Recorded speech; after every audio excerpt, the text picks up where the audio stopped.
আমি একটু মাননীয় মন্ত্রীকে জিজ্ঞাসা করি। আমি ভাই সুপার ওভার বাংলাদেশের কোন বোলারের হাতে বল তুলে দিবেন যে যে আসলে ম্যাচটা আপনাকে জিতাতে পারে? মোস্তাফিজের কোনো বিকল্প নাই। ওকে, অ্যাবসলিউটলি মোস্তাফিজের কোনো বিকল্প নাই, কিন্তু একটা বিকল্প তৈরি হয়ে যাচ্ছে মনে হয়। আমি হকি এবং ফুটবলই খেলি, কিন্তু আপনারা জানেন না ক্রিকেটই আমার জীবনের প্রথম খেলা।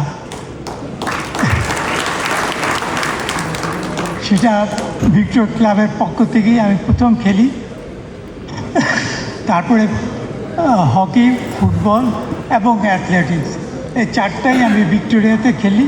এত দূর আসার পেছনে অবশ্যই আল্লাহ তাআলার অশেষ মেহেরবান তো, এবং দেশের অনেক কোচদের অবদান আছে। তো আমি চেষ্টা করব যে দেশকে কীভাবে আরও বড় কিছু দেওয়া যায় এবং দেশের জন্য কীভাবে ট্রফি নিয়ে আসা যায়।